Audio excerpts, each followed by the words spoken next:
All right, Recording. thank you. Well, welcome today, and I'm hoping that we can go over some protocol strategies and kind of get into the weeds on how to use the products. So I think I was going to start with some history because I think a lot of feeling about, you know, are protocols hard and fast and how do we follow them step by step? Know that in the beginning, the only two products that Microbiome Labs had was Megaspore and Megaquinone, the vitamin K2 product. And the results with just using Megaspore were amazing in that it really performs like no other probiotic. And it was helping with all different types of uh, conditions, whether it was SIBO or C. diff or um, any type of gut related condition. So that really moved the company forward. And because everyone's microbiome is so individual, it's going to respond differently. And as the need called for additional products, where Megaspore wasn't able to have as much difference as it showed in other people, then new products came on board. The HU58, which is one of the spores that is in Megaspore, was showing even by itself had some amazing properties. It was able to reduce inflammatory markers, reduce ammonia, and to help crowd out pathogens. So for some people, using HU58 by itself was extremely helpful. For other people, adding HU58 with Megaspore was very helpful. And then they added Restore Flora, which was two of the spores that were in Megaspore, the HU58, which is Bacillus subtilis, and the Bacillus clausii, and Saccharomyces boulardii. And it, again, it was tried with different people. Sometimes Megaspore was too strong. In that, I say because it was kicking up, or it was showing a lot of die-off, or it was all the symptoms of the lipopolysaccharide. So that's when people would use either the HU58 or the Restore Flora. And the idea was to graduate from one to the other. Because if the immune system has been very damaged by having a lot of dysbiosis and a lot of gut damage, then the understanding was Restore, or the spores help train the immune system. And they especially work on the Treg cells that work with recognition. So if there's a lot of damage, then it's having difficulty recognizing. So using the simplest components seemed to be better accepted by the immune system. And then as it was maturing or being restored or being trained again, it could tolerate more complex formulas and more complex, spore numbers. So that's where it seemed that you could graduate the HU58 to the Restore Flora to the Megaspore. And then as we saw, even when there's a pathogen in the microbiome, there is a homeostasis that takes place. The body finds a way to exist and to continue on. And then as you introduce Megaspore, it's starting to shift the microbiome, and the body resists, even though this is the best thing for it. And by resisting, I mean that, like biological warfare, it begins to throw off this lipopolysaccharide. The populations begin to change. There's some components that the pathogens will fire at the good guys, and the good commensal organisms will fire back in the form of antibiotics that are customized to these pathogens. So you have to look at it in some respects like a biological warfare. But as that ratios of good organisms to bad organisms begins to change, there's going to be some of that die-off occur. So the protocol or the strategy at that point, you can do, one of two things. You can cut the dosage down so that the resistance, the pathogenic resistance, isn't detecting the population growths of megaspore and calms down. It stops firing its ammunition at the good guys. But what megaspore is doing is infiltrating and building up its population, because through quorum sensing, it can sense what is in its environment, how many organisms are in its environment, which are pathogenic and which are not, and what species there are. So as it's building up its colonies, it will build it up to a certain point, and then it will attack or go after the pathogens. The other protocol or the other strategy is to use competitive exclusion, where you're adding the HU58, the Restore Flora, and the Megaspore. Typically it's 2 of the HU58 in the morning at breakfast, 2 of the Megaspore at lunch, and 2 of the Restore Flora at dinner. And by adding, the full volume of all of these organisms in the same day is going to crowd out, competitively exclude, or completely overwhelm the pathogens that are there. And yes, there's going to be some die-off, there's going to be symptoms, but for those individuals, they prefer to have a deal with those symptoms in a short amount of time in order to push through by pushing out those organisms.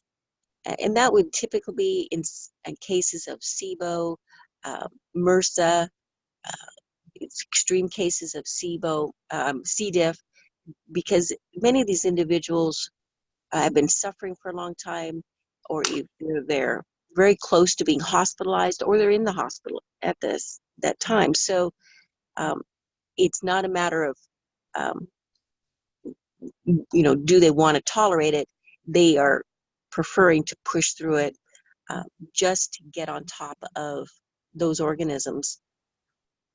So just trying to give you some of the philosophy of where these protocols came from, how they're really designed to get you familiar with what these organisms can do, how they react differently in different people, and how to use them as a tool to customize your own protocols. There are no really hard and fast ways that these are going to work the same in every person, and the protocols can't be followed like a cookbook just because they may not perform the same in each individual.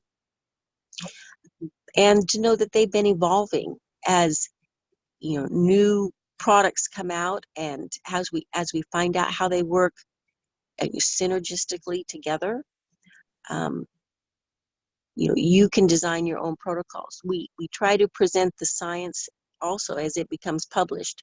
One of the recent studies was a synergistic study with Megaspore and the Mega Prebiotic, showing that the hypothesis was that Megaspore would jumpstart these keystone strains, and the Mega Prebiotic would then feed them and help them to thrive, and you'd be moving forward in shifting the microbiome.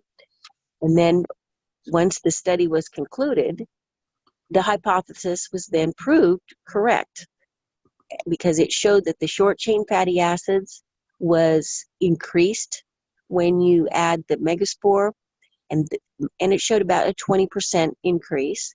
And then as you add the Mega Prebiotic, those short chain fatty acids, which are very beneficial to the microbiome and help feed the keystone strains and do a lot of good things for the mitochondria of both the host and the microbiome organisms, that showed an 80% increase. So what was thought in theory was actually proved out in the science, and that's what we want to do as these studies become published, is to show that the mechanisms that we believe are happening are in fact occurring. The other study that was recently published was about megaspore in IBS, showing that it is just as effective as using the drug rifaximin. Again, we want to make sure that what we're anticipating is happening in the microbiome can be proved out in the science, and that the healing properties that are occurring in the gut can be demonstrated in studies such as SHIME studies. SHIME is a synthetic gastrointestinal tract module. There's a SHIME study technology set up at Ghent University in Belgium, which is the one we use. There's also a group of scientists in Canada that use SHIME studies. But we're seeing that these studies are the most relevant for seeing how organisms affect the microbiome, being able to measure analytes such as short-chain fatty acids to really elucidate the mechanisms that these organisms are using. So you initially inoculate a SHIME module with a microbiome, and then you feed it, say you feed it different probiotics, excuse me, to see how they react in a gastrointestinal tract. And that's how we found out most probiotics, if they're a typical formula of different lactobacillus and bifidus organisms, don't make it past the stomach, HCl. So about 99% will die in the stomach. The rest, the several, million that will survive will then die because of the pancreatic enzymes or the bile salts.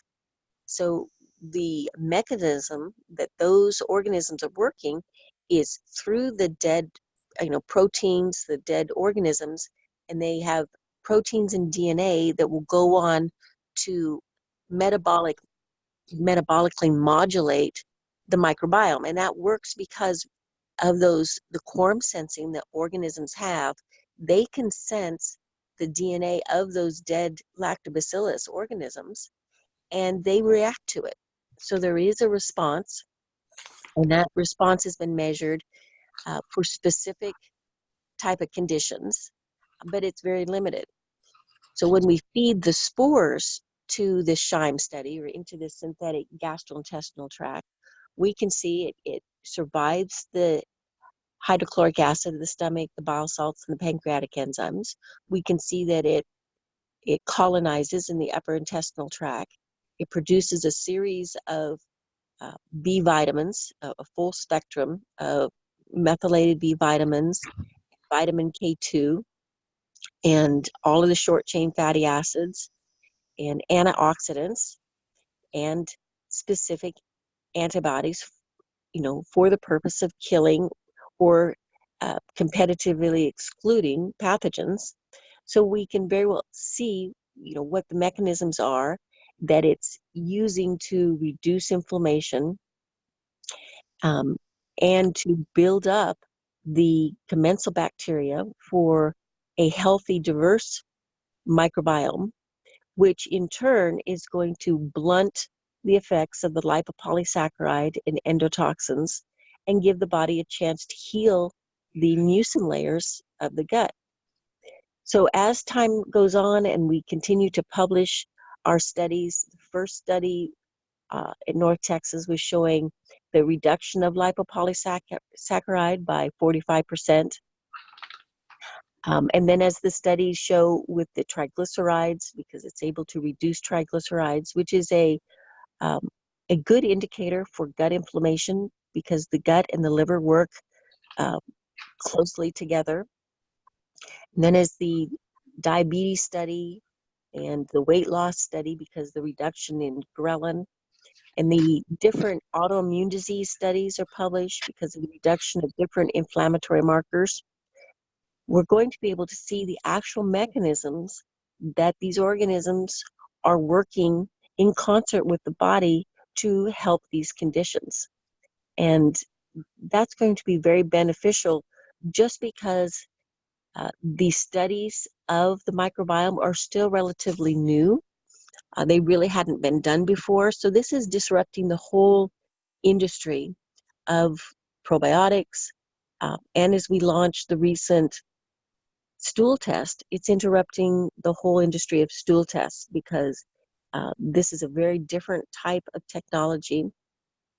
So we're presenting now data that is different than what people have been used to, and showing the actual mechanisms.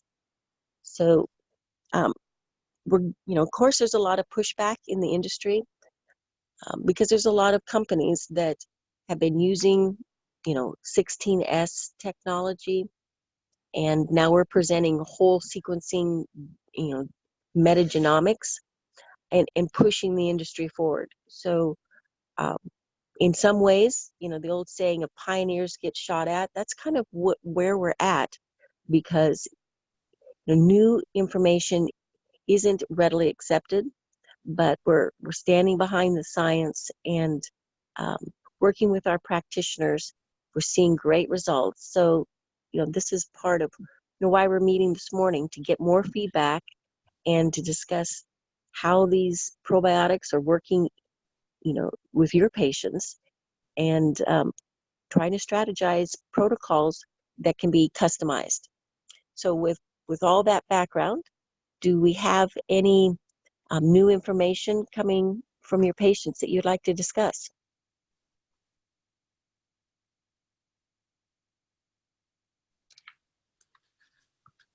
Nadia speaking. I mean, I understand the concept of what you're saying. And so far, the clients that I use, the Megaspore, I haven't used the Hue 58 or the Restore Flora. And my clients from the first capsule have been okay. But that again is, I haven't had extreme cases of disease. The only thing that I'm a little bit confused about is when, I do a stool test, and for an example, I see 2 parasites show up. Based on what you're saying, I'm not understanding how we can get rid of the parasite without going down the parasite protocols that we're so used to. Right. Like how would Megaspore come in with, I understand the Megaspore with the prebiotic fiber, building it up, watching and seeing if there's any reaction, then switching them down to the Hue 58, building it up to Restore Flora, and then going into the Megaspore. But how can we guarantee that the parasites will be, taken out? Right. Great question. So there's a couple of ways to look at it. First of all, we're looking at, instead of going after protocols in, parasite eradication, we're looking at it in terms of these organisms through intelligent modulation, that Megaspore is going to be able to change the terrain and make it inhospitable for these parasites to exist there if they're not part of the commensal microbiome itself. And that's in question. If a person's coming in with a lot of symptoms and you find a parasite, then the first thought is, aha, it must be this parasite that's giving this individual the symptoms. And then when you try different parasitic eradication protocols and then the person feels better, then it kind of reinforces in our mind, this must have been what the problem was. But until we have some real science to show that, in fact, that parasite, was responsible, for those conditions, then, again, we're still guessing. And that's really where we're at with microbiome science. They haven't had, good identification to show, is this, in fact, what's going on. What we see with the 16S technologies is that many times the addressing what is actually there, they can't tell the difference between, are these organisms alive and thriving in the microbiome, or were they once there and there's just genetic material left over and in fact they're dead, or are these parasites part of the normal microbiome, and they're not pathogenic because they're not in a high enough ratio to be harming the person. They just exist naturally there, and they're okay. So there's a lot of questions. Just know that it's not hard and fast that, you know, this parasite is causing a problem, or that the way we believe we've been removing them is in fact working. Because what we see is a lot of practitioners haven't been doing post tests. Many times if the individual is feeling good, they don't want to spend the money to go back and check why they're feeling good. They just know that they are, and they assume it's because that parasite, because the protocol had been removed. But was it in fact the strength of the protocol that changed the environment, that changed something else that improved the symptoms? So I'm just raising some questions that, you know, we will find through better testing, and better elucidation of mechanisms what in fact is going on. But know that there's questions about the technology, but there's also questions about how a killing protocol, is it better to go, you know, with our understanding of how we think the parasite will respond, versus use the intelligent modulation of the spore organisms that are more advanced than we are at the site of what's going on. And so that's why we're introducing, let's change the terrain. Let's let the spores that can produce antibiotics at the cellular level, or different analytes of vitamins and minerals to help the commensal organisms crowd out, or, you know, build up a resistance to these pathogens, and let them change their environment, that would be more permanent and more effective than what we could do going in with a parasite eradication protocol.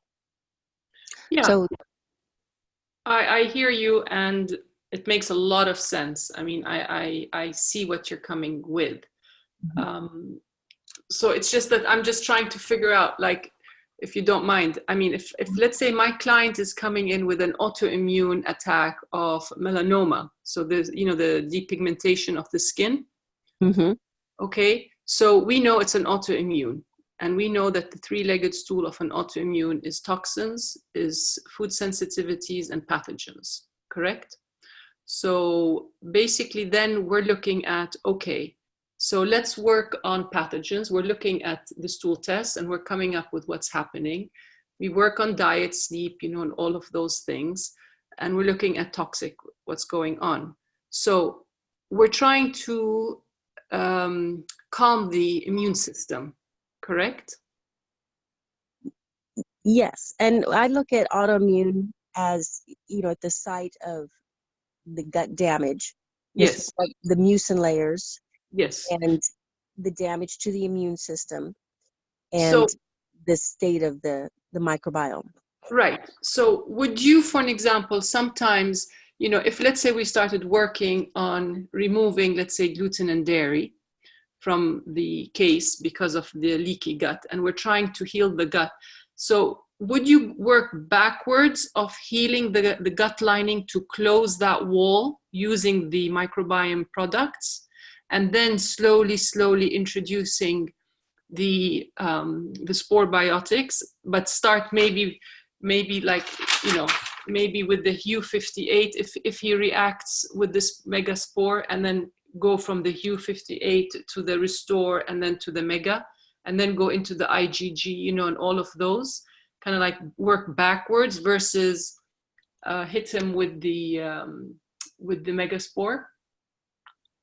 Typically we start with megaspore, and the reason again is because they have the intelligent modulation to do more things in the beginning. For instance, with the diversity issue, that if these organisms conjugate the amino acids, the different nutrients, if they're required to help our body assimilate those nutrients, we need that effect really early on.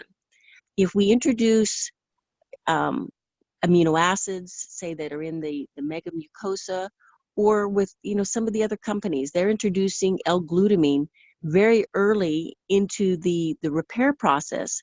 But if the organisms are required to conjugate amino acids, and we know that if there are good organisms, they conjugate differently than if there are dysbiotic organisms, then if we're introducing an amino acid into a dysbiotic environment, then they're conjugating those amino acids with toxic side effects.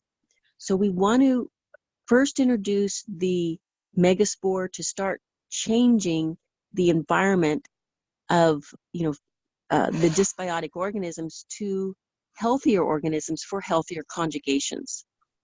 So that's I think an important point there, both for conjugations as well as for the environment of good organisms, because of all of the properties that they bring to repairing their own environment and their intelligent modulation for dealing with the pathogens that are there. So that's point one.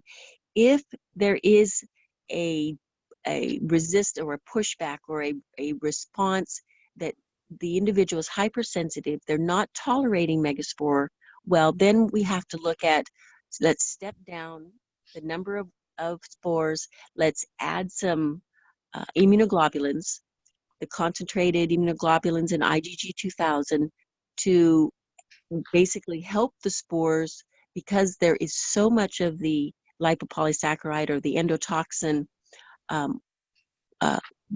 that the spores aren't able to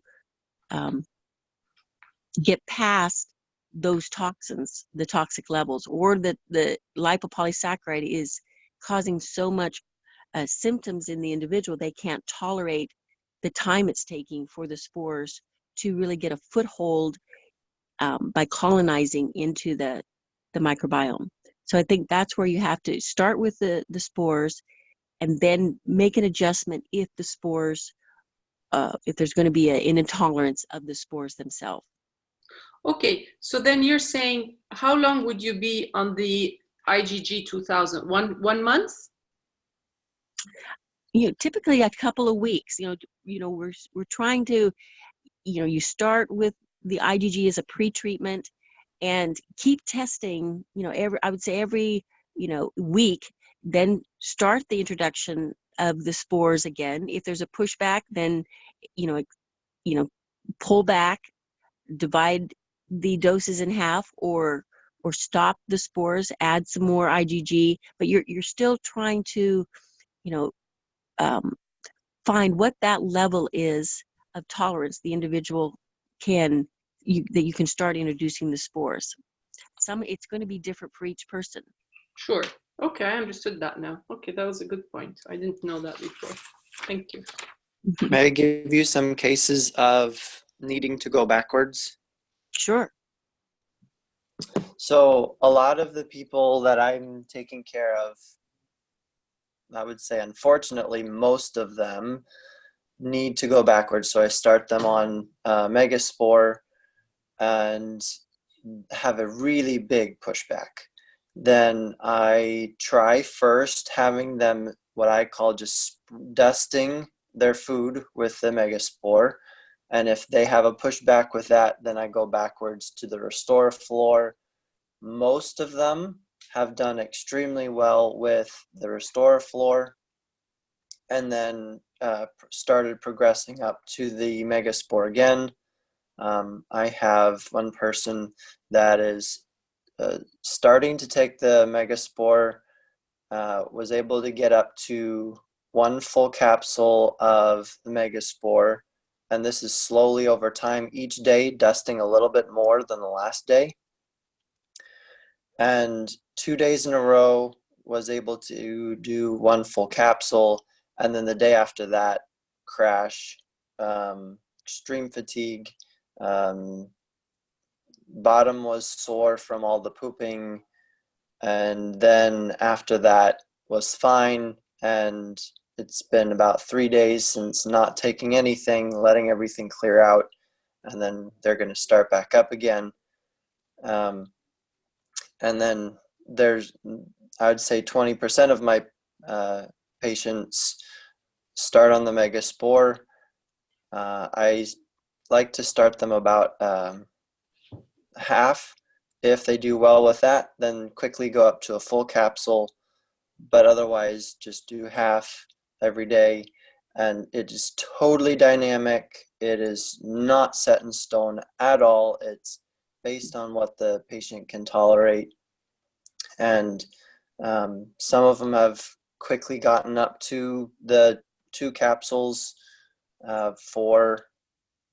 in about 3 or 4 weeks, and still have done very well. It just really depends. Yes, and it's amazing to me how different practitioners will have such totally different patient populations.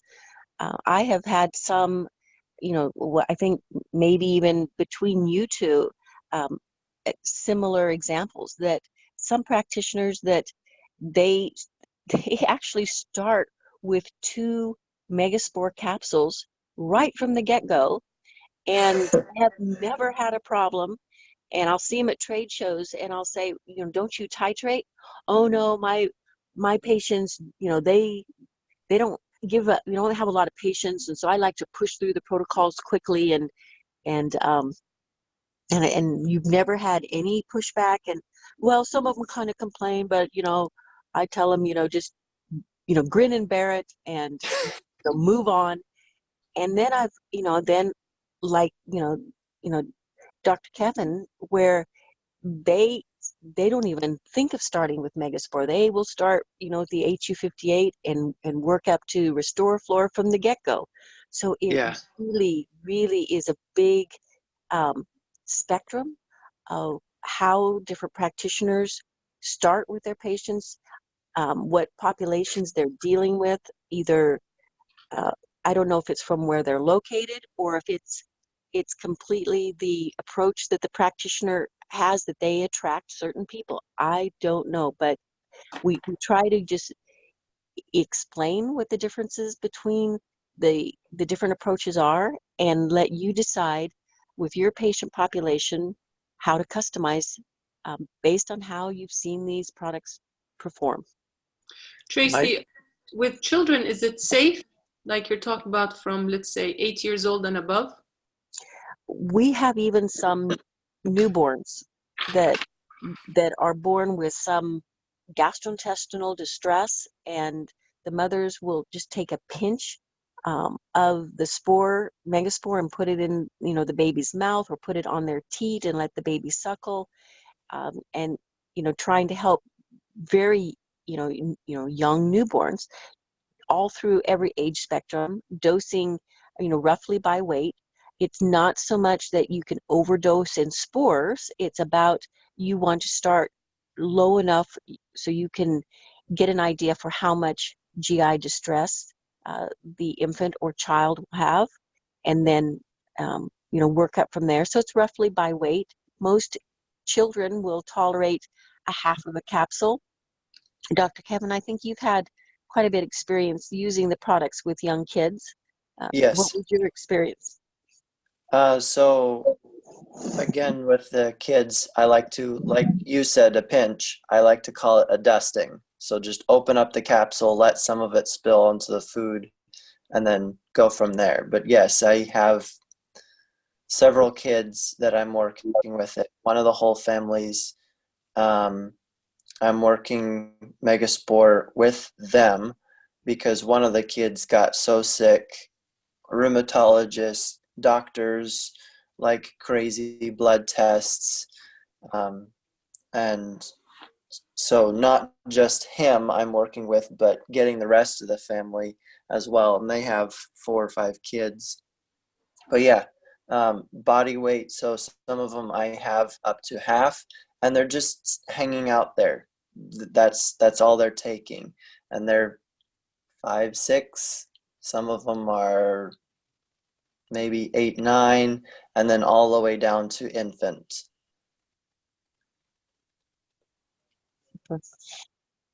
And it's the same with people and their animals as well. And I think that's why we will be, coming out with a, phytospore product in the next month or so, because most products that work in humans work the same way in the veterinarian world as well. Even though vets traditionally are where most of these products started because they were observing changes. So whether we'll have a full line, I don't know. I think just because of the market demand of practitioners or vets using these products in the animal world, um, it's reasonable to, a lot of people like to have products that will say for animals. We were going to come out with a product that was a pediatric, but because of the controversy between having flavors, colorings, sweeteners, no one could agree on what, uh, for instance, propylene glycol, which is in so many products out, in the pediatric world on over the counter, but yet when you really look at propylene glycol and you're trying to explain to your patient, well, yeah, it's the same ingredient that's in Freon, it's just too hard to get past that. We struggled enough with just having in the prebiotic, having the oligosaccharides derived from corn and milk, and having to have that conversation with the patients that there's no actual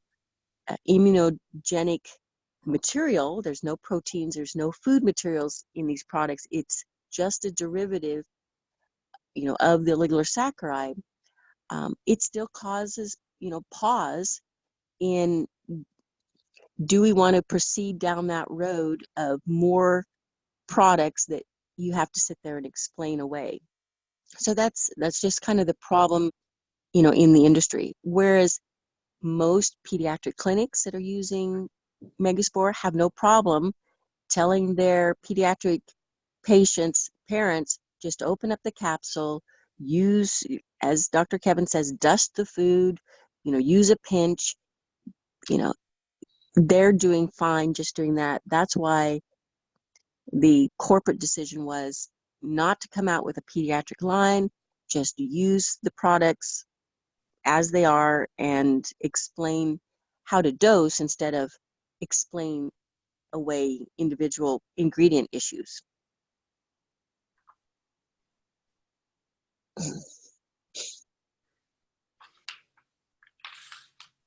That makes sense. I was wondering about that because I know they were going to be coming out with it, and then I didn't hear anything. I was like, probably the formula didn't work. Yeah, it was, yeah, the formula didn't work in that the ingredients were too hard to explain away. We Okay. look at coloring, sweeteners, texture issues. You have to add too many things. We're in an industry where people are, educated by the internet, by other company vendors, representatives. So, my position is the simpler the better. The less things you have in an ingredient, to me, I've never been too worried about taste, texture, color. I would rather have plain white, nasty tasting powders and know that they were, simple ingredients than have, yummy tasting drinks that half of the ingredients really weren't necessary. Yeah. I do have a question on the mega dose that you addressed in the morning, like 2 Megaspore, 2 HU 58, and then the 2 Restore Floor. Mm-hmm. What would happen to a person who is quote unquote healthy and can handle the 2 megaspore if they went and is it possible to overdose on the megaspore, and what would happen if you overdosed on the megaspore? Right. So we've had some individuals that have taken massive doses of megaspore. So we know, theoretically, no, you can't overdose, but we also have seen in the field where people have taken massive doses, and no, there are no side effects to doing it. And the reason you would take, for instance, in food poisoning, where the idea is to competitively exclude, what's going on, and Kieran himself, when his family was traveling internationally, got food poisoning, what he had recommended was, just opening up the capsules into an 8-ounce. He put 8 capsules in an 8-ounce glass of water and just sipped it through the day. And they had a great result doing that. So, and that's been our recommendation for food poisoning. Just go ahead, open the capsules in water, and it's a random number, 8. Just because there were 8 ounces, I believe, so it's the idea is just to use a massive amount to competitively exclude, the food poisoning organism, and that has seemed to work. So, yeah, to answer your question, even with, very young individuals using large doses in cases of food poisoning, there wasn't a problem. This protocol of the 2, 2, and 2 has been used for now last couple of years. Has not been a problem. Seems to be working fine for overgrowth situations, C. diff, SIBO, MRSA, strep, and staph. So those are, pretty well proved out in the field itself. Okay, what about Candida? Would that be another example of a good plan to go with more? I have one person right now who has Candida in the mouth, white spots, tongue hurts, started on Megaspore, built up 2 a day for about a month and a half, and it's getting better, but it's still there. Yes. If they could handle it, could I go more? Yes, you can either go more with the Megaspore, or you can try adding in RestoreFlora and HU58. And Okay. the reason is we don't really know why people respond differently to, you would think because they're the same organisms, they should respond, the same. But for whatever reason, they don't.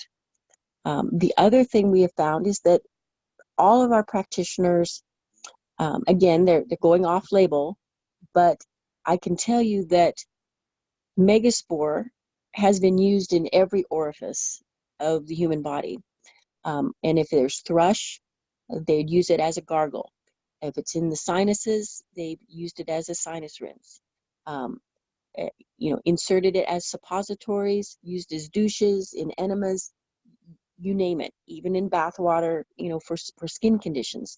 And the idea is it's not colonizing in these other microbiomes, but the way theoretically we would explain it's working because of that quorum sensing. Organisms that are in these other microbiomes can sense that Megaspore is in their environment. There is a hierarchy. They understand that these are generals compared to the infantry, and the environment begins to change just with the presence of these organisms entering it. Hopefully the science will bear this out, but I can tell you this is what the different practitioners are experiencing. So this is interesting. What about, and this would be an experiment on my part, having him swallow one, but then opening up the capsule, putting it in water, and then just swishing it around his mouth and then swallow. Exactly. And that's being used a lot. Interesting. Okay, I like that. Mm-hmm. Yes. Wow, that's going to change a lot. Mm-hmm. There is, I don't know if you've heard of Dr. Klinghardt, but if you put Klinghardt sinus rinse in Google, it will come up with a protocol he's actually posted online. Can you repeat that, Tracy? Klinghardt protocol? Yes, Klinghardt sinus rinse or Klinghardt Megaspore. You'll see he's quite prolific in his writings, and he has a niche. I don't know if you've heard of Lee Cowden. He's kind of in Texas. Most people, recognize Lee Cowden. He's a pioneer in a lot of the alternative medicine. But in Seattle and on the West Coast, it's Dr. Klinghardt. So he has quite a following, and he's got a presence on the internet. And you'll see he's a big fan of Megaspore and has posted a protocol for using Megaspore for a sinus rinse.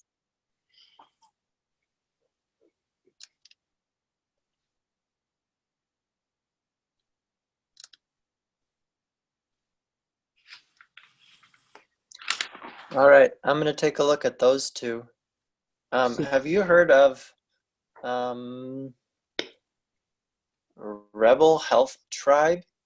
I'm Yes. getting emails from them, Mm-hmm. and I don't remember where, and they're explaining all of the microbiome products. Yes. Rebel Tribe is a customer of Microbiome Labs, but they were an early customer. They were, I know, very savvy in getting Kieran to do webinars for them and a series of microbiome webinars, basically. So because they were early on the scene, because Kieran back in the day had time to do webinars for individual customers, they really capitalized on getting, the face of Kieran out there and launching their company on our products, which is open for all of our customers to do.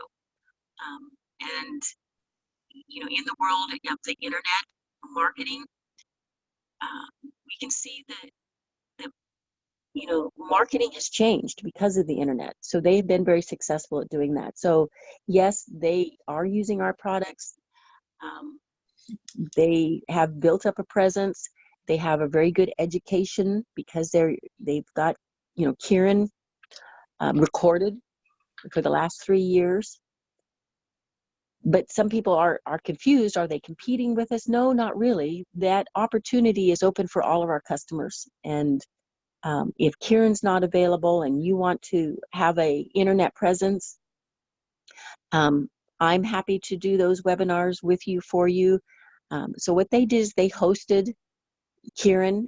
They designed a series of trainings in autoimmune and microbiome 101, really looking at developmental microbiome, because it's really changing the way people used to think. Back in the day, we thought we could reseed, rebuild, replant, restore a microbiome, putting new organisms, but we realized we can't.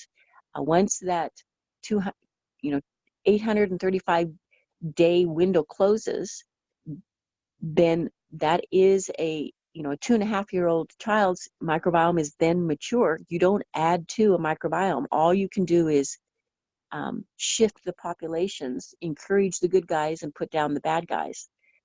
So that's kind of where they capitalized on that new information and built their company. Cool, sounds good. I just wanted to see the history of them. Yes. And you'll see other private labeled products, and you'll look at the ingredients and you'll say, wow, this looks just like Megaspore. Well, more than likely it is our spores.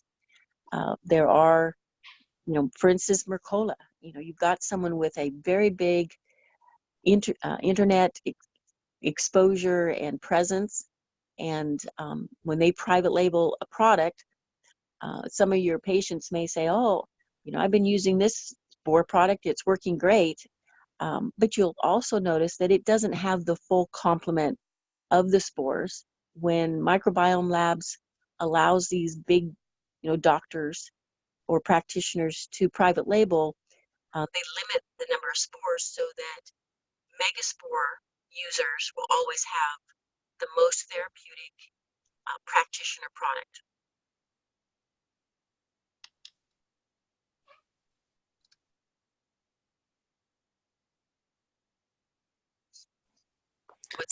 Was that clear? The Megaspore with the 5 private label products will have only access to 3 spore species. That makes sense, because I was trying to look at a probiotic by Plexus, and they have 2 or 3 of the spores in it. Yep, that does make sense.